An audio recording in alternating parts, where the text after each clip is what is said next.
Là, dans cet épisode-là, je vais vous montrer un petit peu la fabrication de ma crinque, un petit peu les déplacements dans la baie, ce que je vais checker avec ma perche, la profondeur de l'eau pour déplacer mon voilier. La crinque, là, je vous explique comment est-ce que je l'ai faite, mais j'ai pas la vidéo de la fin là, qui vous montre à l'intérieur de la crinque. Pour ceux qui connaissent ça, c'est quand même simple, là, mais je vous montre comment est-ce que je me suis débrouillé avant que la crinque neuve elle arrive, là, quand ma blonde est arrivée 2 semaines plus tard. Alors je vous dis bon épisode. C'est ce matin 2 cargos avec de la brume. On est 31 août. Hier, le top de la crinque a topé. Ça, c'est le gros spring du haut.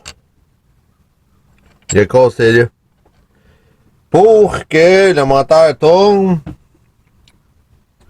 il faut que cette coche-là ici rentre dans un morceau de plastique. Je vais vous montrer ça dans une autre vidéo, mais je trouvais ça important pendant que j'ai la mémoire fraîche de vous le montrer. Donc, il fallait que je refasse ça avec le spring. Là, le spring il est tourné en spirale. C'est un spring en spirale de cette grosseur-là. Là. Fait que j'ai commencé par chauffer ça avec une petite torche de mer. Ça a donné ça. On va mettre ça là. Vous voyez les outils que j'ai utilisés? Pelle à long nose. C'est normal. Long nose face grip.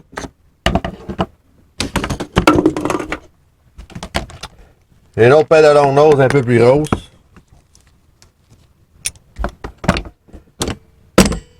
Faire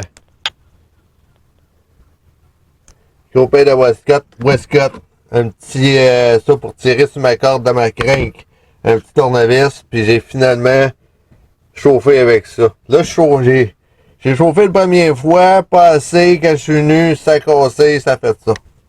J'ai chauffé une deuxième fois, hey, là j'ai garde, je l'ai tourné encore un peu plus, ça a fait ça. Puis quand que je l'ai chauffé, mais là je l'ai chauffé, j'ai chauffé ça comme ça, là, de même. Toute la rond comme ça, là. Faire le même rond que ça faisait avec ma torche. Comme ça, de même.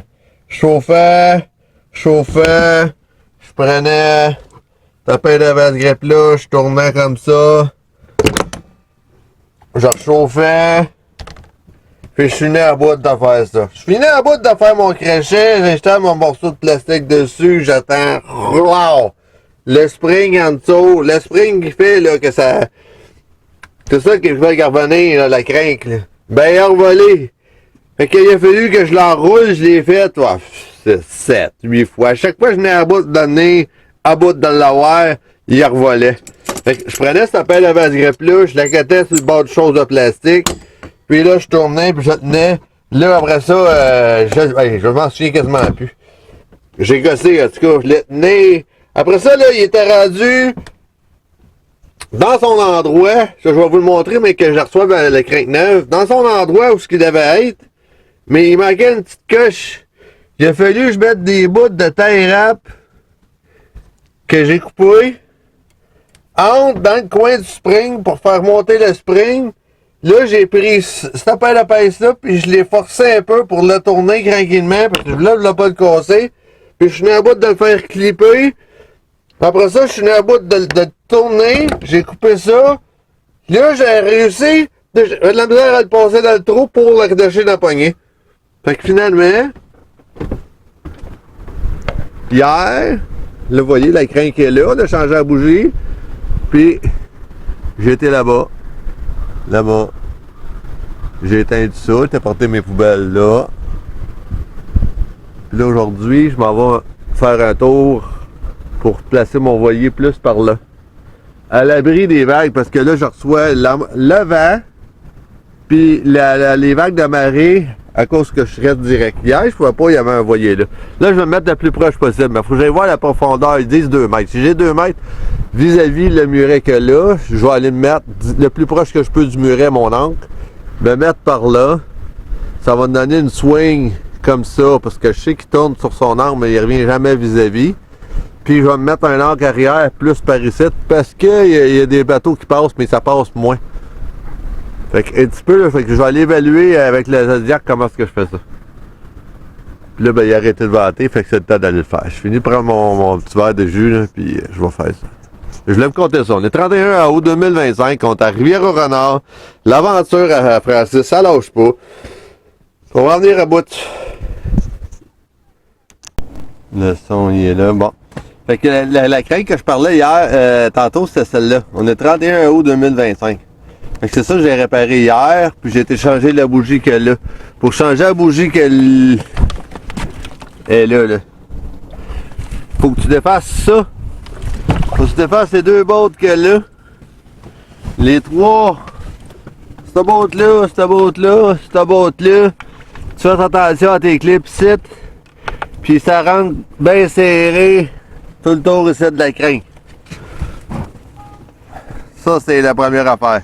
Là, qu'est-ce que je vais vous expliquer, là, puis que je vous montre, là, c'est où est-ce que je vais aller mettre mon voilier. Je vais essayer de le rapprocher le plus proche possible du quai, pour si jamais mon petit moteur ferait défaut. Puis effectivement, qu'il avait fait défaut une couple de fois, la crinque a recassé, le moteur voulait plus repartir, le piton là, pour arrêt de moteur, il a brisé, donc il restait enclenché. Ensuite de ça, j'ai modifié le piton, c'était juste avec les fils, là, je touchais les fils pour l'arrêter. Ensuite de ça, j'ai installé une switch sur ce piton-là que j'ai acheté au Canadian Tower. Puis là, vous voyez où où j'allais mettre mon dinghy, j'allais mettre dans le coin côté gauche à la main de ce bateau-là, justement. Et puis, où est-ce que vous voyez le bateau de pêche bleu, vous allez le voir tantôt, c'est où est-ce que j'ai été mettre mon voilier en fin de saison quand les bateaux de pêche sont sortis. Alors que je vous montre ça en mode accéléré. Puis je trouvais ça bien de vous le montrer là dans d'autres vidéos. J'ai perdu la vidéo de quand que je m'en viens le porter là, parce que là, on a 5 pieds d'eau. Fait que c'est pas beaucoup d'eau quand ça a besoin de 5 pieds d'eau justement pour passer, parce que ça passait juste en marée haute. Marée basse, c'était serré, faut que je colle le côté des bateaux de pêcheurs.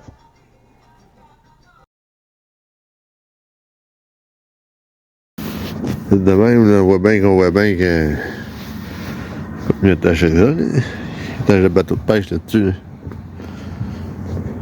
On va décaler au printemps. Je vais faire ma même affaire là-bas. La même mise Il est en Robert, une défense. Je ferai une défense encore l'autre bord, puis il m'en reste encore 4. L'autre bord, c'est un mur de signe. Qu'est-ce que c'est? On est le quai, là. Et là, je les mets là. C'est parce que c'est plate, c'est 1 à 2 mètres de vague sur le fleuve. Je vais te le voir. Dans la baie, c'est 2 pieds. Et ça, c'est plate. Regardez la couleur de l'eau. Là, vous voyez mon voilier où ce que je l'ai mis après...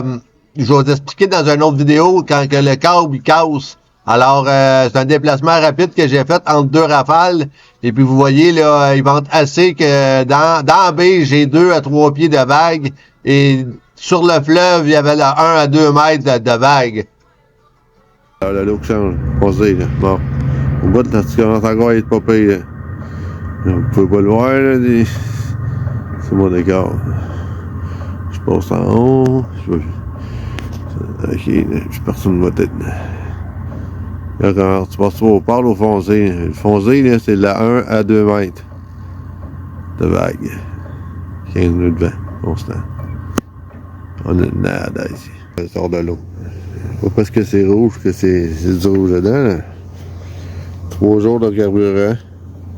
Jusqu'à faire 2 jours et demi, 2 jours à 3,5 nœuds. 3 jours en haut, 3 jours en bas, ça fait 6 jours. 150 heures à 3 nœuds. C'est une distance que tu peux parcourir. 700 000 nautiques en moteur. Ça reste tout à sauver.